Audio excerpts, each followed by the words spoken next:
Let's be honest. Most of us were never taught how to communicate emotional needs effectively. We either come off too strong and our partner shuts down, or we hold it in until resentment builds up. But what if I told you? You could express what you need in a way that your partner actually wants to listen. That's what we're breaking down today. Word for word examples, tone shifts, and mindset changes that keep love at the center of communication. Welcome back, uplifting life partners, to the Simplified Uplifters Marriage Mastery Podcast. This is our Marriage Builder Sunday segment, where we focus on giving you practical tools to build, repair, and strengthen the foundation of your relationship. Our goal? To help you create a marriage that feels stronger, more joyful, and more resilient. I'm your host, Ron Simplified Myers, and together, let's ignite possibilities for your marriage. Today, we're diving into one of the most common and misunderstood parts of communication in marriage: how to express your needs without triggering your partner's defenses. Before we talk about what to say, we have to understand why it often goes wrong. Why needs sound like criticism? Most partners don't react defensively because they're bad people. They react defensively because they feel attacked, inadequate, or controlled. When we say things like, "You never listen to me," why do I always have to ask for help? You don't care about how I feel. The message we mean is, I feel alone and unseen. But the message they hear is, you're failing as a partner. Simone: Caleb, you never help me with the kids. Caleb, defensive: I do. I just took them to school yesterday. The conversation goes nowhere because the framing triggers defensiveness. Let's reframe that same message using emotional honesty instead of accusation. Reframe to Simone: when I handle everything with the kids, I start to feel exhausted and unseen. It would mean a lot if we could share those responsibilities.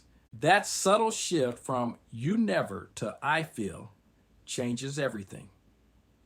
Takeaway: if you want to be heard, speak from vulnerability, not accusation. This situation leads us into how to use the "I feel, I need, I appreciate" formula. It's simple, memorable, and it builds emotional safety in conversations that could otherwise turn tense. Step 1, I feel. State your emotion, not your evaluation. I feel anxious when plans change suddenly. Step 2, I need. Share what would help without demanding. I need a little heads up so I can adjust. Step 3, I appreciate. Acknowledge effort or goodwill. I really appreciate how you always try to make things work for us. Caleb: I feel disconnected when we don't spend time together at the end of the day. I need just 10 minutes to talk and unwind with you, and I appreciate that you've been juggling so much lately.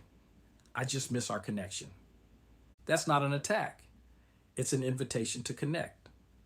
Why it works: it lowers your partner's defenses by mixing honesty with appreciation.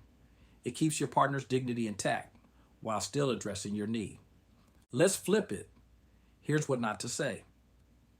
What are the phrases that shut connection down instantly?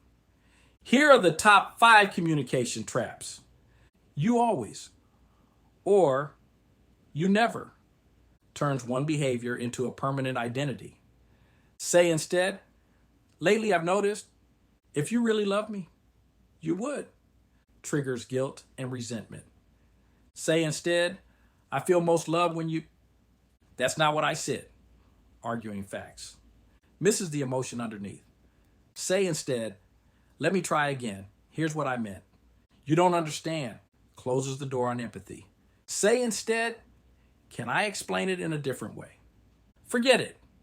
Signals emotional withdrawal. Say instead, I need a moment, but I want to finish this conversation. Simone: if you really love me, you'd help more around the house. Caleb: so now I don't love you? Boom. Fight. Reframed. Simone: I feel loved when you help with dinner because it makes me feel like we're a team. Now the same message builds closeness instead of distance. What we are about to cover is crucial. Hear me clearly, tone, timing, and timing again. You can say all the right words, but if your timing is off, it still backfires. Communication is 10% words, 30% tone, and 60% timing. If your partner just walked in from a stressful day, that's not the time to unload. Instead, set the stage for connection.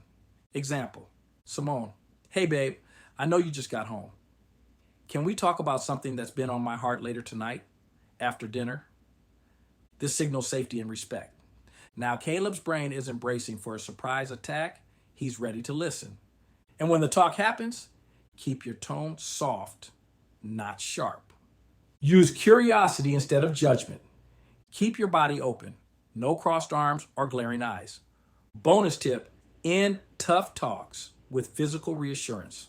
A hug, holding hands, or even a gentle touch on the shoulder. It reminds both of you we're on the same team. So let's walk through a real life transformation together. Trigger version. Simone, you're always on your phone. Do you even care about me anymore? Result, Caleb gets defensive. Reframe version. Simone, when you're on your phone during dinner, I start to feel invisible. I miss your attention. Can we have phone-free dinners a few nights a week? Result, Caleb feels invited, not accused. Now imagine this being the new normal. Conversations that invite cooperation instead of competition. Okay, journal and real life practice time. This week, notice one place where you tend to blame. Rewrite that same sentence into an I feel, I need, I appreciate statement. Then try it. You'll be amazed how much lighter it feels. Let's recap. Don't start with accusation. Start with emotion. Use the I feel, I need, I appreciate formula. Avoid trigger phrases. Choose the right time and tone. End every hard talk with a reminder that you're on the same team. Here's your reflection question for today. When I express my needs, do my words build a bridge or build a wall? Remember, expressing your needs isn't selfish. It's how intimacy breathes. When you speak with honesty and kindness, you make it safe for your partner to do the same. Today, we uncovered what to say and not say when expressing needs in marriage. If this episode helped you, share it with your partner or a friend, and subscribe for more practical tools to grow together. But don't stop here. The next episode you'll want to watch is how to communicate your needs without feeling too much. And on Wednesday episode, where we'll dive into why self-love isn't selfish and how it strengthens marriage.